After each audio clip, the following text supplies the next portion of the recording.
আল্লাহ নবী বলে উম্মতের দল, আমি নবী দেখতেছি রে সাহাবারা, আমার আল্লাহ আমাকে দেখাইছেন এই কবরের ভিতরে যুবকের আযাব। মা মা কইয়া চিৎকার করে আগুনে পুড়তেছে আর চিল্লাইতেছে। আমি রহমতের নবী পাক দিয়ে চলে যাব, আর সে কবরের ভিতরে আযাব ভোগ করবে হয় না। আমি একটু তার জন্য আল্লাহর দরবারে হাত উঠাইয়া দোয়া করব, তোমরা আমার সাথে শুধু আমিন আমিন বলবা। মায়ার নবী হাত উঠাইয়া দিলেন। আল্লাহ, তুমি তো আমাকে রহমতের নবী বলেছো, ওয়ামা আরসালনাকা ইল্লা রাহমাতাল লিল আলামিন। তুমি তো আমাকে রহমতের নবী বলেছো, রহমতের নবী কবরের পাশ দিয়া যাবে আর কবরের ভিতরে আযাব হবে, হয় না মালিক? হয় না মালিক? আমি তোমার কাছে একটু সুপারিশ করি। সাহাবীরা তখন বললেন আমিন। কিন্তু আযাব বন্ধ হয় না রে যুবক, আযাব তো বন্ধ হয় না। আজকে তোমার মা দুনিয়া থেকে বিদায়ের মৌসুম আগের মতো চইল না, একটু হুশে খুশি পা দিও। পিছনে মায়ের দোয়া ছিল, আল্লাহ সমস্ত বিপদ থেকে আমি তোমারে উদ্ধার করে রাখছি। আজ থেকে পিছনে মায়ের দোয়া নাই রে মুসা, সাবধানে তুমি হাইটো। এজন্য বলি যুবক, মা যতদিন আছে, বাবা যতদিন আছে, নিয়ামতের কদর করো। যতদিন দুনিয়া আছে দোয়া লও, দোয়া লও, দোয়া লও। আল্লাহ পাক তোমার রিজিকে বরকত দিবে, ব্যবসা বাণিজ্যের মধ্যে আল্লাহ বরকত দিবে। কারণ বাপ মা হলো তোমার আমার জন্য জীবনের পাওয়ার হাউস। এই যে কারেন্টের পাওয়ার হাউস, এখানে লাইট লাগাইলাম, ফ্যান লাগাইলাম। লাইট যদি জ্বালাইতে হয়, ফ্যান যদি ঘুরাইতে হয়, পাওয়ার হাউস থেকে লাইন অকে করা লাগবে। যদি আমার লাইন অকে না থাকে রে আল্লাহর গোলাম, লাইট লাগানো আছে ঠিকই জ্বলবে না, ফ্যান লাগানো আছে ঠিকই কিন্তু চলবে না। আমার আপনার জীবনের এমন কিছু লাইট, এমন কিছু ফ্যান জীবনের রয়েছে। জীবনের বাতি যদি তোমার জ্বালাইতে হয়, শুধু লাইট লাগাইলে চলবে না, পাওয়ার হাউস থেকে লাইন তোমার অকে করা লাগবে। আর আমার আপনার জীবনের পাওয়ার হাউস হলো বাপ মা। বাপ মার দিকে লাইন যদি তোমার অকে থাকে, আল্লাহ তোমার জীবনের বাতি জ্বালা দিবে। আমি আল্লাহর শুকরিয়া আদায় করো। সাথে সাথে আল্লাহ বলেন মা বাবার শুকরিয়া আদায় করো। পবিত্র কোরআনের সূরা বনি ইসরাইলে আল্লাহ বলেন ওয়াকাদা রাব্বুকা আল্লা তা'বুদু ইল্লা ইয়্যা ওয়া বিল ওয়ালিদাইনি ইহসানা। বন্ধু আমার, তোমার রবের ফরমান, তোমার রবের আদেশ, ইবাদত চলবে একমাত্র আমি আল্লাহর, বন্দেগী চলবে একমাত্র আমি আল্লাহর। 2 নম্বর নির্দেশ হলো তোমার রবের, ওয়াবিল ওয়ালিদাইনি ইহসানা। মা বাবার সাথে ইহসানের আচরণ করো, বাপ মার সাথে ইহসানের আচরণ করো। কি ইহসানের আচরণ? ইহসানের আচরণ বলতে আল্লাহ কি বুঝাইলেন? পরের আয়াত থেকে আল্লাহ নিজেই তাফসীর শুরু করে দিলেন, ওয়াবিল ওয়ালিদাইনি ইহসানা। এই কথাটার তাফসীর আল্লাহ নিজেই শুরু করলেন, অথচ আল্লাহ বলেছেন আকিমুস সালাহ, নামাজ কায়েম করো। কেমন করে নামাজ পড়তে হয় এই তাফসীর আল্লাহ নিজে করেন নাই। রুকু কেমনে দিবা, সাজদা কেমনে দিবা, আল্লাহ নিজে তাফসীর করেন নাই। কিন্তু মা বাবার সাথে ইহসানের আচরণ করো, এতটুকু বলে আল্লাহ শেষ দেন নাই। ইম্মা বলে আল্লাহ নিজেই তাফসীর শুরু করে দিলেন। জোরে বলি সুবহানাল্লাহ। যেন মালিক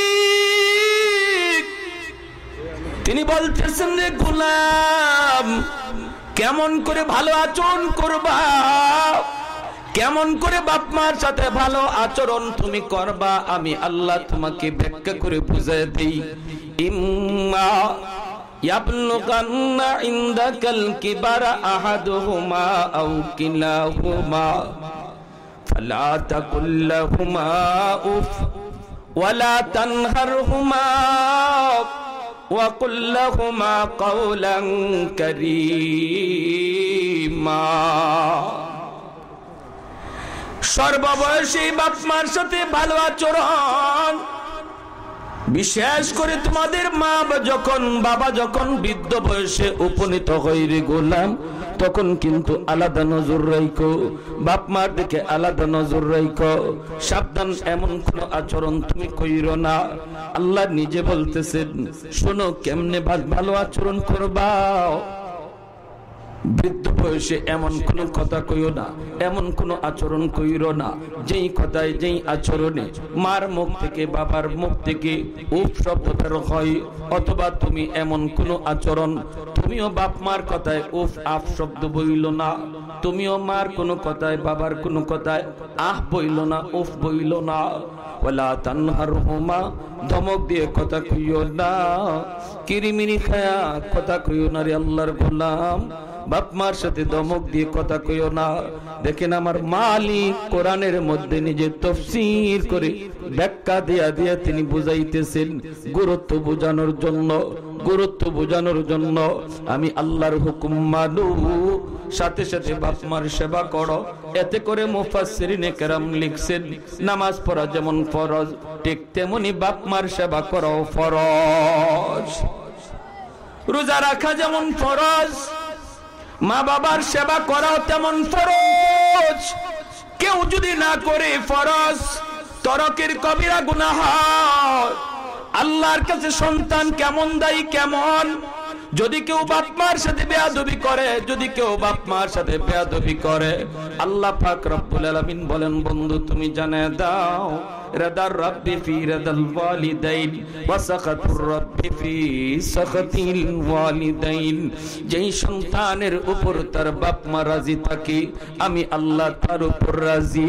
যেই সন্তানের উপর তার মা নারাজ, বাবা নারাজ, আমি আল্লাহ তার উপর নারাজ।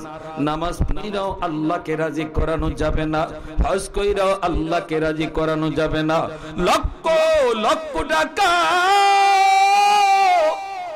আল্লাহর রাস্তায় দান করেও মালিককে রাজি করানো যাবে না রে গোলাম। যদি মা নারাজ থাকে, বাবা নারাজ থাকে, কথাটা আমি মৌলবী বললে আপনি হয়তো মানতেন না, কিন্তু কথাটা আমি মৌলবী বলি নাই, আমার আপনার নবী বলেছেন। আমার নবীর কথার উপরে কোনো কথা চলবে? জোরে বলে চলবে? ভাইরা আমার, এজন্যই বনে রাখবেন, তিন ব্যক্তির দোয়া বদ্দু আল্লাহর দরবারে সরাসরি কবুল। বাপ মার দোয়া বদ্দুয়া সরাসরি কবুল। মজলুমের দোয়া বদ্দুয়া সরাসরি কবুল। মুসাফিরের দোয়া বদ্দুয়া সরাসরি কবুল। সালাসাতুন দাওয়াতুম মুস্তাজাবাতুন লা শাক্কা ফি, দাওয়াতুল মাজলুম ওয়া দাওয়াতুল মুসাফির ওয়া দাওয়াতুল ওয়ালিদ আলা ওয়ালাদিহি। এজন্যরে যুবক, হাজারো আব্দুল কাদের জিলানী যদি তোমার জন্য আমার জন্য হাত বাড়ায় দোয়া করি, আল্লাহর নবীর ভাষায় তাদের দোয়া কবুল হবে কি হবে না কোনো গ্যারান্টি নাই। কিন্তু যদি তোমার মা তোমার বাবা তোমার জন্য হাত বাড়ায়, মায়ার নবী বলেন দোয়ার কবুল হওয়ার গ্যারান্টি আছে। মঈনুদ্দিন চিশতির মতো বহু আল্লাহর ওলি এক ঘরে তুমি জমা করেছো, দাওয়াত খাওয়াইয়া কইছো হুজুর একটু হাত উঠান, এখানে আব্দুল কাদের জিলানী ওয়া খাজা মঈনুদ্দিন চিশতি ওয়া, তারা তোমার লাগে হাত উঠাইছে। আর এক ঘরে তোমার মা তোমার জন্য হাত উঠাইছে। এবার নবী বলতেছেন, শোনো, ওই মঈনুদ্দিন চিশতি আব্দুল কাদের জিলানী রাহিমাহুমুল্লাহ, তাদের দোয়া আল্লাহ কবুল করবে কি করবে না এর কোনো গ্যারান্টি নেই, কিন্তু পাশের ঘরে যে মা হাত উঠাইছে এটা আল্লাহ কবুল করবে এর গ্যারান্টি আছে। আল্লাহু আকবার, জোরে কর। ভাইরা আমার, এজন্য মনোযোগ দিয়ে শুনেন, খেয়াল রাখেন, যেই সন্তানের উপর তার মা রাজি, বাবা রাজি, এই সন্তানের দুনিয়াতে একটা ফায়দা হলো আল্লাহ তার হায়াতের ভিতরে বরকত দেয়। 2 নম্বর, আল্লাহ তার রিজিকের মধ্যে বরকত দেয়। 3 নম্বর, আল্লাহ তার আওলাদকে নেককার দিনদার আওলাদ বানায় দেয়।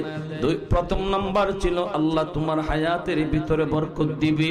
যেই সন্তানের প্রতি মায়ের দোয়া, বাবার অন্তরের দোয়া রয়েছে, নির্ঘাত নির্ঘাত তার মাথার উপরে টাটা পড়ার কথা, কিন্তু আল্লাহ পাক রব্বুল আলামিন ওই মার দোয়া, বাবার দোয়া থাকার কারণে আল্লাহ পাক বিপদ থেকে উদ্ধার করবি। রাস্তায় বের হয়েছে যুবক, এই অবস্থায় গাড়ি অ্যাক্সিডেন্ট তোমার নিশ্চিত হয়ে যাওয়ার কথা, এরপর উদ্ধার করবেন আল্লাহ যদি তোমার পিছনে মার দোয়া থাকে। এজন্যই তো মুসা কালিমুল্লাহ যেদিন তার আম্মা মারা গেছেন, এত বড় জলিলুল কদর পয়গম্বর মুসা কালিমুল্লাহর আম্মা যেদিন মারা গেলেন, ওই দিন আসমানের মালিক ডাক দিয়ে কইরে, মুসা, ও মুসা তুমি খুব রাগী, আমি আল্লাহ তোমারে অনেক গুসা দিয়ে বানাইছি, তোমার অনেক গুসা, তুমি যেদিকে মন চায় সেদিকে ছুটো, যারে মন চায় তার গায়ে হাত উঠায় ফেলো। কিন্তু মুসা খবরদার, খবরদার, আজ থেকে তুমি সাবধান হয়ে যাও, আগের মতো চইল না রে মুসা, কারণ এখন কিন্তু মায়ের দোয়া তোমার সাথে নাই, কারণ মা আজ বিদায় নিছি। আজকে তোমার মা দুনিয়া থেকে বিদায় রে মুসা,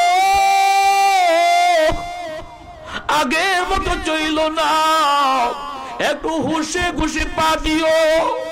পিছনে মায়ের দোয়া ছিল, আল্লাহ সমস্ত বিপদ থেকে আমি তোমারে উদ্ধার করে রাখছি, আজ থেকে পিছনে মায়ের দোয়াটাই রে মুসা, সাবধানে তুমি হাইটো।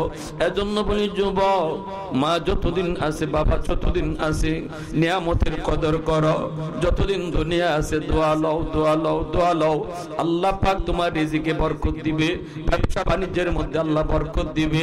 কারণ বাপ মা হলো তোমার আমার জন্য জীবনের পাওয়ার হাউস।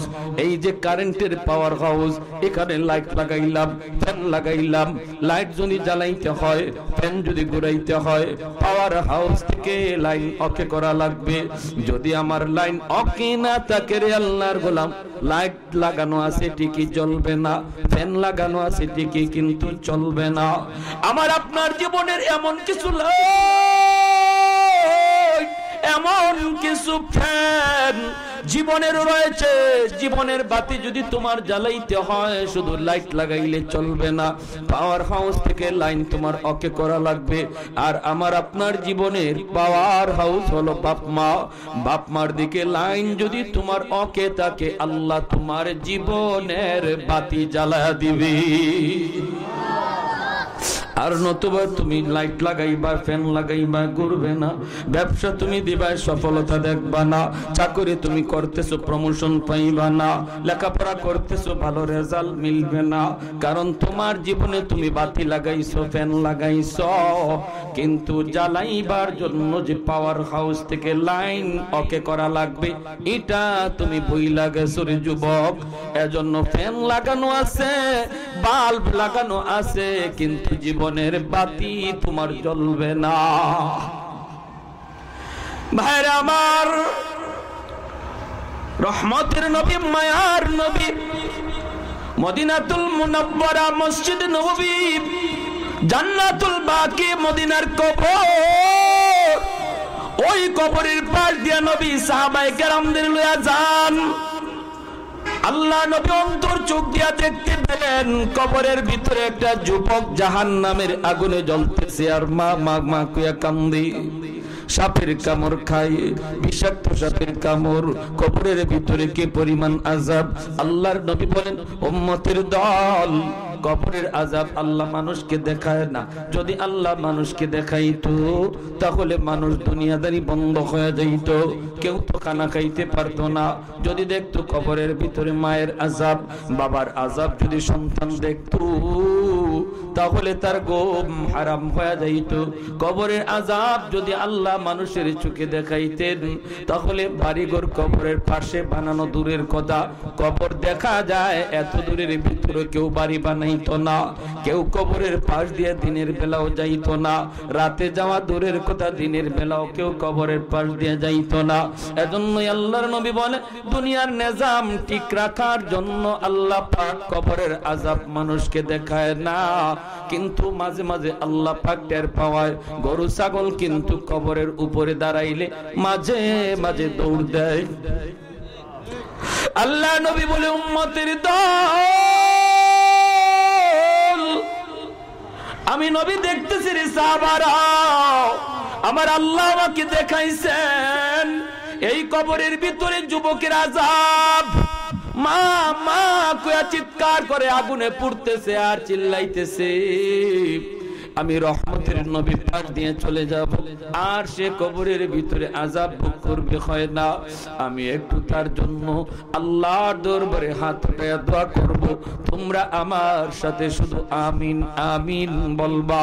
মায়ার নবী হাত উঠাইয়া দিলেন। আল্লাহ তুমি তো আমাকে রহমতের নবী বলেছো, ওয়ামা আরসালনাকা ইল্লা রাহমাতাল লিল আলামিন, তুমি তো আমাকে রহমতের নবী বলেছো। রহমতের নবী কবরের পাশ দিয়া যাবে আর কবরের ভিতরে আযাব হবে, হয় না মালিক, হয় না মালিক, আমি তোমার কাছে একটু সুপারিশ করি। সাহাবীরা তখন বললেন আমিন, কিন্তু আযাব বন্ধ হয় না রে যুবক, আযাব তো বন্ধ হয় না। আল্লাহর নবী আবারও হাত উঠাইলেন, আবার দোয়া চাইলেন, না না এখনো আযাব বন্ধ হয় না, এখনো আযাব বন্ধ হয় না। নবী আবারও হাত বাড়াইলেন, এখনো আযাব বন্ধ হয় না। এইবার নবী আল্লাহর কাছে জানতে চাইলেন, মালিক আমার হাতের দাম তোমার দরবারে কমে গেল নাকি?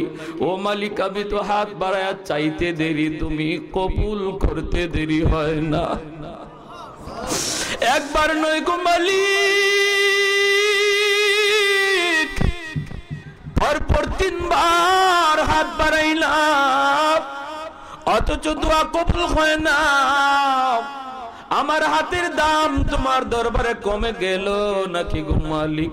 আল্লাহ তখন ডাক দিয়া কয়, না বন্ধু, বন্ধু তোমার হাতের দাম কমে নাই, তোমার হাতের দাম এখনো আমি আল্লাহর কাছে আগের মতোই।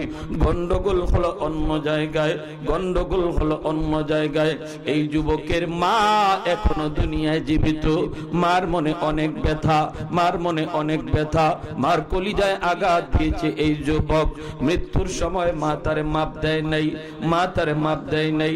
বন্ধু তুমি জেনে রাখো, আমি আল্লাহর সিদ্ধান্ত, যতক্ষণ পর্যন্ত বাপ মা সন্তানকে মাপ না দিবে আমি আল্লাহ তোমার সুপারিশ কবুল করব না। রহমতের নবী সুপারিশ করে আল্লাহ হাত ফিরা দেয়। আর আমি আপনি যদি মারে কষ্ট দিয়া, বাবারে কষ্ট দিয়া দুনিয়ার পিসাবরে খুশি করতে যাই, কোনো লাভ হবে না। ঠিক না? জোরে কর। পীরের দরবারে গরু নিয়ে যাও, পীরের দরবারে হাতি নিয়ে যাও, অসুবিধা নাই, কিন্তু পীর খুশি হলে আল্লাহ খুশি হাদিস আমরা পাই নাই। মা খুশি হলে, বাবা খুশি হলে আল্লাহ খুশি হাদিস পাওয়া যায়, ঠিক কি না?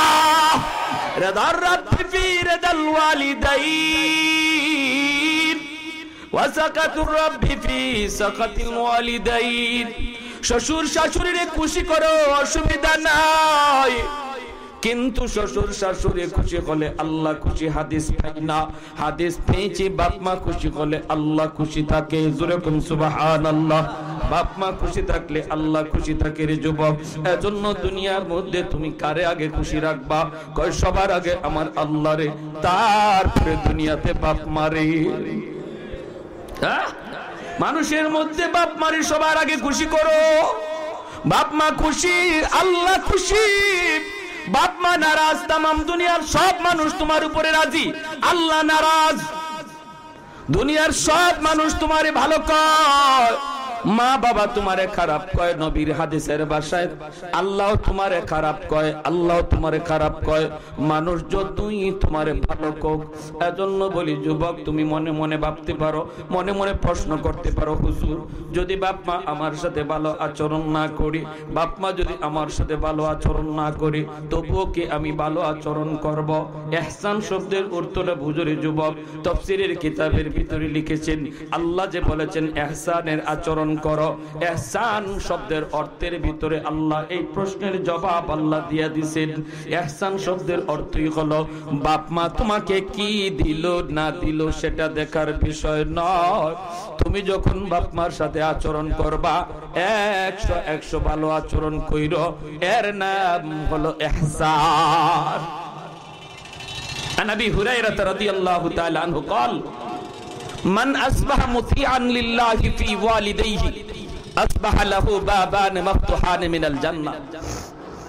নবীজি বলেন, কোন সন্তান যদি রাতের বেলা বাপ মারে খুশ করে ঘুমায়, সকাল হওয়া মাত্রই আল্লাহ তার জন্য জান্নাতের 2টা দরজা খুলে দেন। ওমান আসবাহা আসিয়ান লিল্লাহি ফি ওয়ালিদাইহি আসবাহা লাহু বাবান মাফতুহান মিনান নার। আর যদি কোন সন্তান রাতের বেলা বাপ মারে নারাজ করে ঘুমায়, মার কলিজায় আঘাত দিয়া বাবার কলিজায় আঘাত দিয়া সে রাত্রে ঘুমাইতে যায়, আল্লাহর নবী বলেন এই সন্তান কত বড় নামাজি আর কত বড় হাজি এটা দেখার বিষয় না।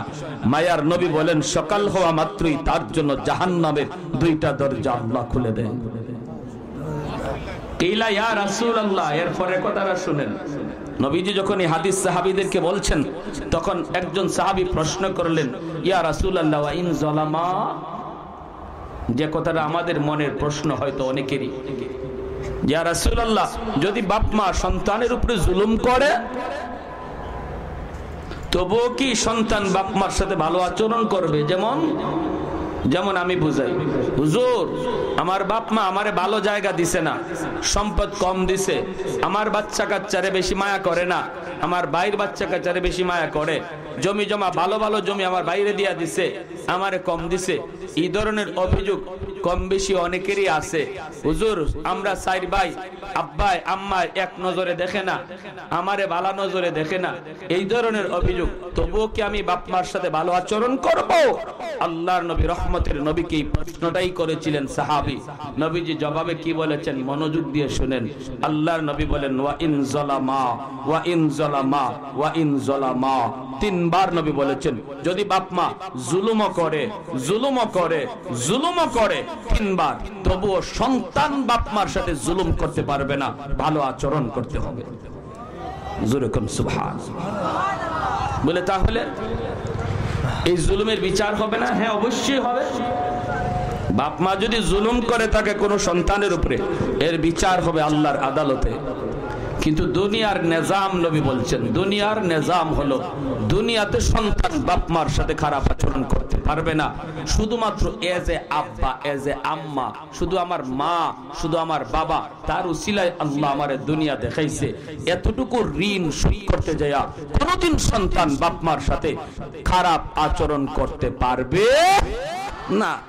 আর যদি কিছু নাও দেয়, সম্পদ যদি নাও দেয়, ভালো চোখে যদি নাও দেখে, শুধুমাত্র মা হওয়ার খাতিরে বাবা হওয়ার খাতিরে আল্লাহর নবী বলেন খারাপ আচরণ করা যাবে না। বিচার আল্লাহর আদালতে হবে যদি তারা জুলুম করে থাকে। প্যারে হাজিরিন, আল্লাহর নবী বলতেছেন আল্লাহ ও মালিক আমার হাতের দাম কি কমে গেল? আল্লাহ কয় না বন্ধু, ওর মা এখনো দুনিয়ায় জীবিত, মার কলিজায় অনেক ব্যথা, মা মরণের সময় সন্তানরে মাপ দেয় নাই, এজন্য আমি আল্লাহ তার মাপ করবো না, তোমার সুপারিশও কবুল হবে না। সুবহানাল্লাহ, জোরে কোন না। কি ভাই আমি আপনি কি মনে করি হ্যাঁ, তাম দুনিয়ারে খুশ কইরা বাপ মারে কষ্ট দিয়া আমি ভালো মানুষ সাহায্যে সমাজে বসে আছি। সমাজে এমন বহু মানুষ পাওয়া যায় ঘরে মা বাবার সাথে খারাপ আচরণ করে, কিন্তু ভালো বাহিরে আসলে মানুষের সাথে ভালো আচরণ করে। আসেনি না নাই? মানুষ তারে জানে খুব ভালো, যে ব্যবহার চরিত্র যত সুন্দর, কিন্তু ঘরে বাপ মা জানে তার চরিত্র কত খারাপ। তার মুখের ভাষা কত খারাপ এটা বাপ মা জানে। আল্লাহ নবী বলেন দুনিয়ার সব মানুষ যদি তোমার আল্লাহর সামনে কয় আল্লাহ লোকটা ভালো, আর মা যদি খালে দাঁড়ায়া বাবা যদি দাঁড়ায়া খালি কয় খারাপ, আল্লাহ বলে ফাইনাল সিদ্ধান্ত হলো তুমি খারাপ, ভালো নও। শেষ, এক কথাই শেষ। রেজাল্ট আল্লাহ দিয়া দিয়েছেন, দুনিয়াতেই শোনায় দিয়েছেন। এবার আপনি এখন সিদ্ধান্ত নেবেন কারে খুশি করেন। আসসালামু আলাইকুম। দ্বীনের নবী মায়ার নবী বলেন, আল্লাহ নবী বলেন সাহাবীরা তাড়াতাড়ি করে তার মাকে খবর দাও, তার মাকে খবর দাও, আমি নবীর পক্ষ থেকে সালাম তুমি জানা দাও। সাহাবী দৌড়ে গেলেন মায়ের কাছে, যায় বলতেছেন নবী তোমাকে তালাশ করেছেন। মহিলা দৌড়ে কবরের পাশে আসলেন। আল্লাহর নবী তখন ডাক দিয়া বলেন মা গো, ও মা কবরখানা একটু চিনুনি, দেখো না তুমি কবরটা একটু চিনুনি। মহিলায় কই নবী গো এই কবর তো হলো আমার সন্তানের কবর, কয়েকদিন আগে সে দুনিয়া থেকে বিদায় হয়েছে। আল্লাহর নবী বলেন মা কবরের আযাব তোমরা কেউ দেখো না, মানুষকে আল্লাহ দেখায় না, কিন্তু আমি নবীরে আল্লাহ এই মুহূর্তে অন্তর চোখে মালিক দেখায়া দিছি। তোমার ছেলে কবরের ভিতরে আযাব ভোগ করতেছে, জাহান্নামের আগুন। মা মা কয়ে চিৎকার করে কান্দে, ওগো মা আমি আল্লাহর কাছে সুপারিশ করেছিলাম, আমার সাহাবীরা তারাও আমার সাথে আমিন আমিন বলছেন, কিন্তু এরপরও আল্লাহ আমার সুপারিশ কবুল করে নাই, আমার সুপারিশ মালিক কবুল করে নাই। জানা দিছে তোমার অন্তরে নাকি ব্যথা, তোমার অন্তরে নাকি ব্যথা। তুমি যতক্ষণ পর্যন্ত সন্তানকে মাফ না দিবা আল্লাহ তারে মাফ করবে না, আমি নবীর সুপারিশ আল্লাহ কবুল করবে না। মা গো তুমি একটু মাফ করে দাও, সন্তান তো তোমারই, একটু মাফ করে দাও, কত কষ্টই না এই সন্তানের জন্য তুমি করছো, একটু মাফ করে দাও। মহিলা মাথাটা নিচের দিকে দিয়া তখন চোখের পানি জড়ায় কান্দে আর কই নবী গো আপনি আমারে যতই অনুরোধ করেন গো নবী আমি এরে মাফ করব না। আমার পিঠে এখনো মাইরের দাগ আছে, আমার পিঠে এখনো মাইরের দাগ, এখনো আমার শরীরে ব্যথা। নবী গো আমাকে আপনি বইলেন না আমি এর মাফ করব না, মাফ করব না। আল্লাহর নবী চোখ দিয়ে দর দর করে পানি পড়ে, নবী কান্দেন বলতেছেন মালিক মার দিলটা বড় শক্ত হয়ে গেছে, সন্তান বড় কষ্ট দিছে, আল্লাহ এই মার দিল কেমন করে আমি নবী নরম করব, তুমি যদি নরম করে না দেও তবে একটা উসিলা আমি বইলা দেই মালিক। বাপ মা কোনোদিন সন্তানের বিপদ সন্তানের কষ্ট বাপ মা কোনোদিন সইতে পারে না, কারণ কত সন্তানের মাথার পাশে দাঁড়াইয়া, কত সন্তানের মাথার পাশে দাঁড়াইয়া বাবা আল্লাহর কাছে আহাজারি করে মালিক আমার সন্তানকে তুমি সুস্থ করে দাও, বিনিময়ে আমাকে তুমি নিয়ে যাও। কত মায়া বড় কই মালিক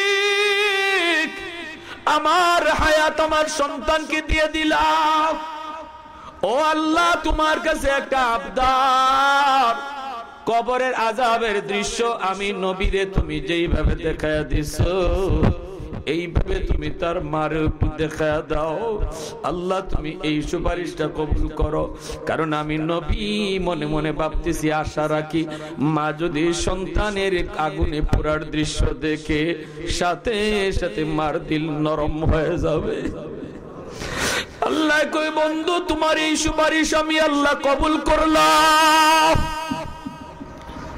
সাথে সাথে কবরের আযাবের দৃশ্য কেউ দেখে না, দেখেন নবী আর ওই মহিলা, মা দেখতেছে আর নবী দেখতেছেন কবরের আযাবের দৃশ্য। আল্লাহ নবীরে যেইভাবে এতক্ষণ পর্যন্ত দেখাইছেন সাথে সাথে আল্লাহ এই দৃশ্য মার চোখেও আল্লাহ দেখায় দিলেন। মা দেখা মাত্রই চিৎকার করে উঠছে, চিল্লানি দিয়ে উঠছে কই নবী গো আমি বুঝতে পারি নাই গো নবী আমার সন্তান এত কষ্টে আছে, আমি বুঝতে পারি নাই, ও গো নবী আমার কলিজায় যত ব্যথা ছিল আমি সব ভুলে গেলাম, মায় মাফ কর পড়তে দেরি হয়েছে, আমার নবী বলে কবরের আযাব বন্ধ হতে দেরি হয় না। तो दिल में तो आता है समझ में नहीं आता, तो दिल में तो आता है समझ में नहीं आता, बस जान लिया मैं तेरी पहचान यही है, बस जान लिया मैं तेरी पहचान यही है। उल्फत में बराबर के वफा हो के जफा हो, उल्फत में बराबर के वफा हो के जफा हो, हर चीज में लज्जत गया गर दिल में मजा हो, हर चीज में लज्जत गया गर दिल में मजा हो। एक चश्म ज़दन गाफिल ज़ा शाख नबाशी, शायद की निगाहें कुनदा गाह नबाशी, शायद की निगाहें कुनदा गाह नबाशी। एक तो ज़ुरे अल्लाह अकबर और एक तो ज़ुरे अल्लाह अकबर। भाई रामा খেয়াল করে মনোযোগ দিয়ে শুনেন। এক সাহাবী আয়েশা বলতেছেন, ইয়া রাসূলুল্লাহ আমার আম্মা, এবার শুনেন খেদমত কারে কয়। আমরা যে বাপ মার খেদমত করব কেমনে করব? সাহাবী আয়েশা বলতেছেন, নবী গো আমি খেদমত কেমনে করব আমার মার, তবে আমি কেমনে করি আপনার একটু শোনাই। নবী বলেন শোনাও। আমার মা আজকে বৃদ্ধা, বিছানায় প্রস্রাব পায়খানা করেন, আমার মার মুখে দাঁত নাই, কোনো কিছু চাবায় খাইতে পারেন না। ইয়া রাসূলুল্লাহ আমি আমার মারে নিজের মুখে খাওয়ার লইয়া নিজের দাঁত দিয়া চাবাইয়া, শিশুকালে আমার মা আমারে যেভাবে খাওয়াইছেন, আজ আমিও আমার মাকে নিজের ঠোঁট মার মুখে লাগাইয়া মারে খাওয়াই। আর একটু আস্তে কোন সুবহানাল্লাহ। খালি বাহুবল না, পুরা বিভাগ খুঁজলে এরকম একজন সন্তান মিলানো মুশকিল, ঠিক কি না? কি বলতেছেন সাহাবী? ওগো নবীজি শিশুকালে আমার মা আমারই যেভাবে খানা নরম কইরা কইরা চিবায়া চিবায়া খাওয়াইছেন, আজ আমিও আমার মাকে নিজের মুখে খাবার লইয়া চিবায়া চিবায়া নরম করে মারে খাওয়াই। দুই, আমি যেভাবে প্রস্রাব পায়খানা করতাম মা নিজের হাতে পরিষ্কার করত, আজ আমিও আমার মার প্রস্রাব পায়খানা বিছানায় করে মা আমি নিজের হাতে পরিষ্কার করি, কাউকে ধরতে দেই না। কোন মানুষ রাখি নাই, নিজের বউকেও বলি নাই যে মার পায়খানাটা পরিষ্কার করো, মার নাপাকটা পরিষ্কার করো, কাউকে বলি না। কারণ সেদিন আমার মা কাউকে বলে নাই, মা নিজের হাতে করছে, আমিও আজ নিজের হাতে করতেছি। ইয়া রাসূলুল্লাহ, এবার সাহাবীর প্রশ্ন, ইয়া রাসূলুল্লাহ আমার মার ঋণ কি আমার দ্বারা শোধ হইছে?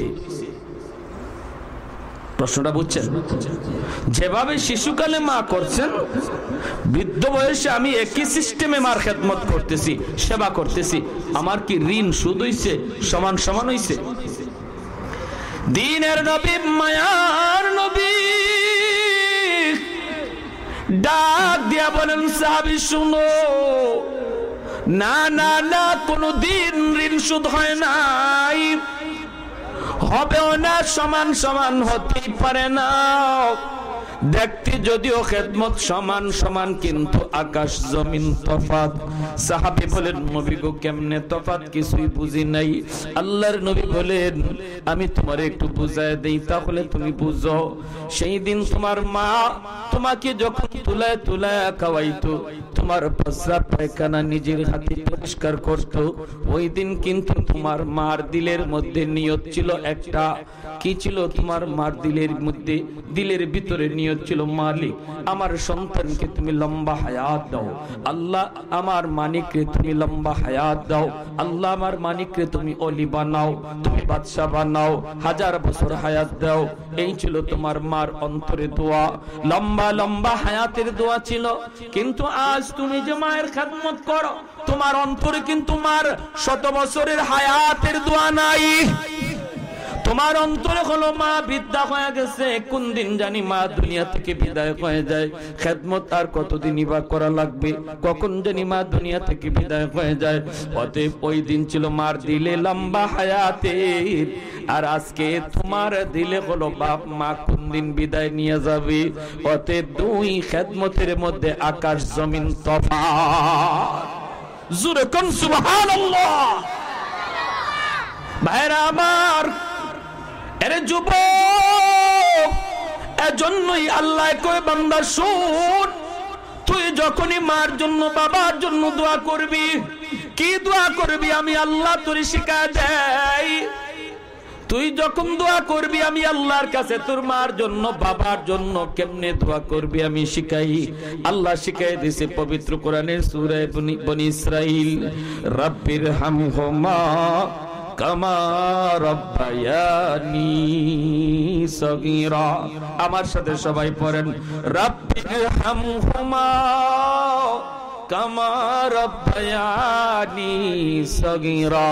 আল্লাহ পাক এই দোয়াটা কেমনে শিখাইছে, কি শিখাইছে, দোয়া কি কইতাছে একটু শুনেন মনোযোগ দিয়া। কি দোয়া আল্লাহ শিখাইলো?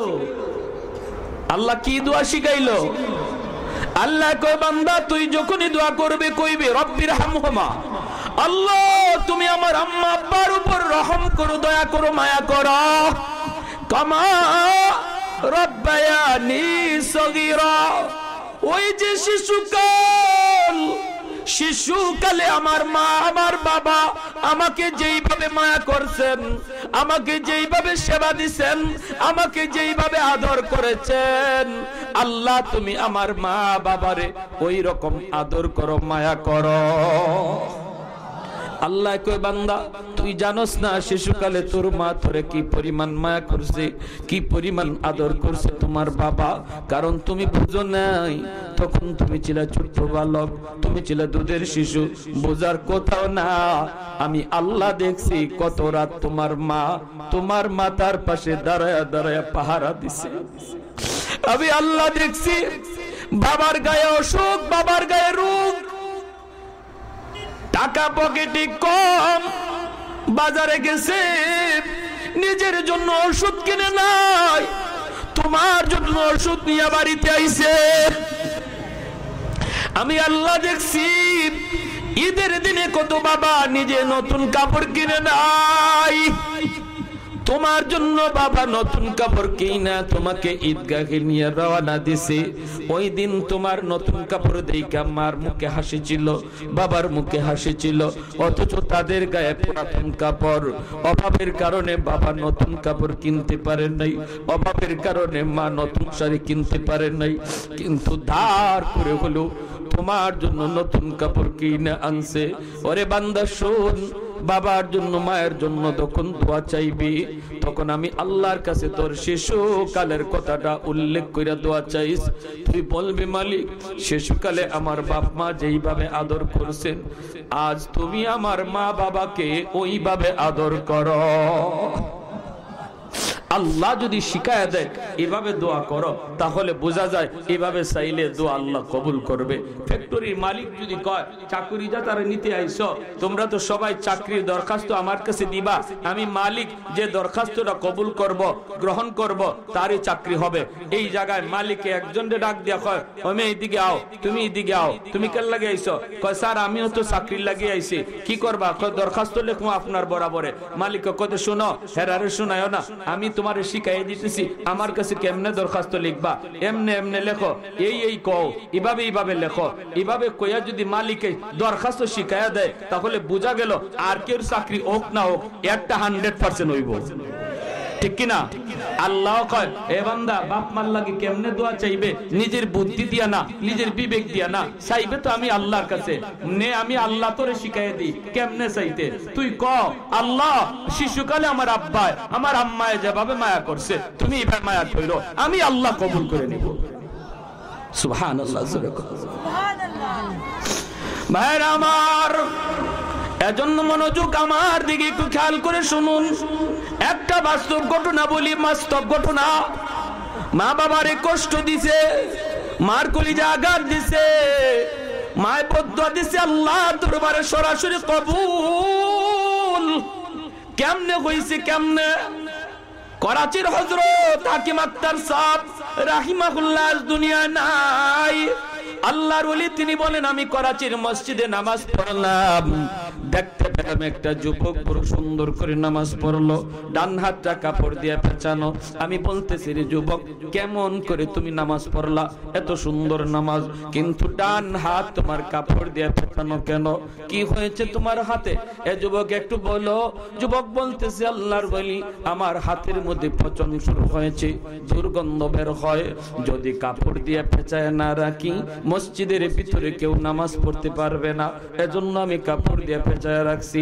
আল্লাহর ওলি বলে, যুবক তুমি কি ডাক্তার দেখাও না? কয় হুজুর সব ডাক্তার দেখানো শেষ, কেউ আমার রোগ ধরতে পারে না।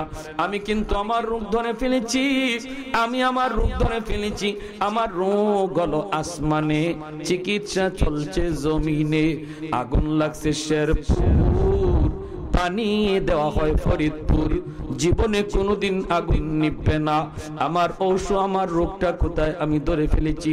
হুজুর আমি আমার মার সাথে বেয়াদবি করেছি, আমার মা বড় কষ্ট করে আমাকে লেখাপড়া করাইছেন। জন্মের কিছুদিন পরে আব্বা মারা গেলেন, মা মানুষের বাড়িতে ধার করে করে আমাকে লেখাপড়ার খরচ জোগায় জোগায় মা কলেজে পড়াইছি, ভার্সিটিতে পড়াইছি। এরপরে আমি একটা সুন্দরী বউ নিয়ে বাড়িতে তুলছি। আমার মা কিন্তু আমার বউকে মেনে নিয়েছে, কিন্তু আমার সুন্দরী শিক্ষিত বউ আমার মাকে মা হিসাবে মেনে নিতে পারে নাই। অফিস থেকে আসলে পরে আমার কানে কানে মার বিরুদ্ধে নালিশ দেয়। আমি তো বউয়ের পাগল ছিলাম, মহব্বত করে প্রেম করে ভালোবাসা করে বিয়ে করেছি, এজন্য বউয়ের কথায় আমি মার রুমে ঢুকা মার গায়ে আমি হাত উঠে ফেলছিলাম। যখনই হাত উঠাইছি মা কই, বাবা আজ তুই তোর বউয়ের কাজ কথায় আমি মার গায়ে হাত উঠে দিলি, কিন্তু একটু চিন্তা করলি না যে হাতটা দিয়ে তুই মারে মারছো, এই হাতটা মা চুমায়া চুমায়া বড় করছি। তোর হাতের মধ্যে আমি মার অসংখ্য চুমা লেগে আছে রে বাজার। ঠিক আছে নে, আজকে তুই যখন আমাকে হাত দিয়ে মারলি, তোর এই হাত যেন আল্লাহ ফসায়া দেয়, এই হাত যেন আল্লাহ ফসায়া দেয়, তুই যেন আমার জানাজার নামাজ পড়তে না পারস। বাস্তব ঘটনা শুনাইতেছি রে ভাই, ভাই ভালো করে শুনেন, ভালো করে শুনেন। করাচির হযরতের ঘটনা, করাচি শহরের বাস্তব ঘটনা বলতেছি। হুজুর কিতাবের ভিতরে লিখছেন, আমরা তা পড়েছি। ওই অবস্থায় যুবক বলতেছে, আল্লাহর ওলি মা দুইটা বদদুয়া করেছে, তুই যেন আমার জানাজা পড়তে না পারস, তোর হাত যেন পৌঁছা যায়। অল্প কিছুদিন পরেই অফিস থেকে খবর পাইলাম মা মারা গেছে। জানাজা পড়ার জন্য বের হলাম, কিন্তু এত সমস্যা, গ্রামে আসতে কোনোদিন এত সমস্যা হয় নাই। আসতে আসতে অনেক দেরি হয়ে গেল। গ্রামের মানুষজন আমাকে ছাড়াই মার জানাজা পড়ে ফেলেছে। আমি বুঝে ফেলেছি মার একটা বদদুয়া কবুল হয়ে গেছে, কবুল। এখন দ্বিতীয় বদদুয়া আমি তখনই টের পাইছিলাম। মা যখন বদদুয়া দেয় আমার পায়ের নিচে জমিন কাঁপা উঠছে। অল্প কিছুদিনের ভিতরে আমি দেখতে পেলাম আমার ওই হাত, এই ডান হাত, যে হাত দিয়ে আমার গায়ে উঠাইছিলাম, একটা ফোড়া দেখা দিছে। এই ফোড়া থেকে আস্তে আস্তে পচন, অ্যান্টিবায়োটিক, হাই অ্যান্টিবায়োটিক ডাক্তারেরা দিল, কিন্তু পচন ভালো হয় না। ডাক্তাররা বলতেছে, আমরা তো বুঝি না কেন তোমার হাতের পচন ভালো হয় না, আমরা তো ঔষধ দিতেছি। আমি বলতেছিলাম, ডাক্তার তোমরা বুঝবা না, কিন্তু আমার বুঝ হয়ে গেছি। এক পর্যায়ে পতন উপরে উঠে এলাকার মানুষজন দুর্গন্ধে থাকতে পারে না, আমাকে এলাকা থেকে বের করে দিয়েছে। এমনকি সুন্দরী বউ যার মহব্বতে পইরা আমি মার গায়ে হাত উঠাইছিলাম, এই সুন্দরী বউটাও আমারে ফালায়া বাপের বাড়ি চলে গেছি। এখন আমি শুধু রাস্তায় রাস্তায় ঘুরি, মসজিদে মসজিদে কান্দি, আল্লাহর কাছে কান্দি, আল্লাহর কাছে কান্দি। ও মালিক, আমাকে তুমি মাফ করো। এর যুবক, এবার শুনেন, খেয়াল করে শোনো, শেষ দিয়ে দিচ্ছি, বাইরে শোনো। আল্লাহ নবী, রহমতের নবী, এমন কিছু সন্তানের জন্য তিনি একটা সুযোগ দিয়া গেছেন, যেই সন্তান দুনিয়ায় মা নাই, বাবা নাই, মাপ নেওয়ার সুযোগ নাই। আর যদি দুনিয়ায় মাপ নেওয়ার সুযোগ থাকে, তাহলে আজ রাত মাপ চায় নাও, কারণ কেউ জানি না আজকের রাত আমার জীবনের কার শেষ রাত। অতএব যুবক, মৌতের আগে আগে মাপ চায়, আমারে খুশি করো, বাবারে খুশি করো, তাহলে নামাজের হিসাব পাইবা, রোজার হিসাব পাইবা, যাকাতের হিসাব পাইবা, দানের হিসাব পাইবা। আর যদি এই জায়গায় গন্ডগোল থাকে, তুমি কোন নেক কাজের হিসাব তুমি পাইবা না। যদি তোমার বাপ মা না থাকে, তাহলে কি করবা? কষ্ট তো তুমি দিয়া লাইছো, বুঝা না বুঝা, এখন তুমি মাফ নিবা কেমনে? আল্লাহর নবী একখান হাদিস, আবু দাউদ শরীফের, নবী বলেন, মান যারা কবরা আবাওয়াইহি ফি কুল্লি জুমআতিন গফিরা লাহু কুতিবা বাররান।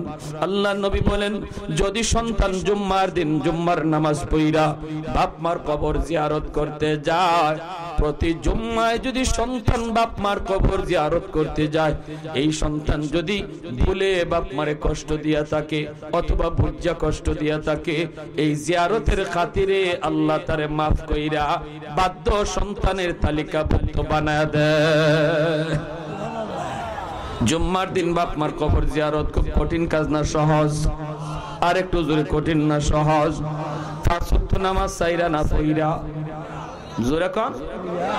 এই যুবক বলতেছি, শোনো, বাপ মারে খুশি করতে বেশি পয়সা লাগে না, একালি কমলা লইয়া বাপ মারে খুশি করা যায়, ঠিক কিনা? হ্যাঁ, শ্বশুর বাড়ির মানুষে 1000 টাকা খরচ করলেও ঠিক মতো খুশি করা যায় না, কিন্তু মার গরনিয়া যদি আম্মা আজকে কমলাটা তোমার লাগে আনছি, দেখবা মার দিল খুশি হয়ে গেছে। তোমার মা কিন্তু তোমার সন্তান নিয়েই খাবে, কিন্তু সন্তানের হাতে না দিয়া আগে বাবার হাতে দাও, মার হাতে দাও, দেখবা বাপ মার দিল খুশ হয়ে গেছে। আরশের মালিক কয়, বান্দা তোর বাপ মারে খুশি করলি না, আমি আরশের মালিককে খুশি করে নিছো। সহজ সহজ। আল্লাহ আমাদের সবাইকে, যাদের বাপ মা দুনিয়া আছেন, তাদেরকে খুশ কইরা আল্লাহকে খুশ করার মাধ্যমে জান্নাত পাওয়ার তৌফিক আল্লাহ সবাইকে দান করুন। আর যারা বাপ মারে কষ্ট দিয়া লাইছি, আল্লাহর কাছে বেশি বেশি কান্দি, পাঁচ ওয়াক্ত নামাজ পড়ি, তাদের জন্য দোয়া করি। আর জুম্মার নামাজে পড়া অথবা জুম্মার দিন সকালে হোক বা আসরের পরে হোক অথবা জুম্মার পরে হোক, কবর জিয়ারত করার তৌফিক আল্লাহ সবাইকে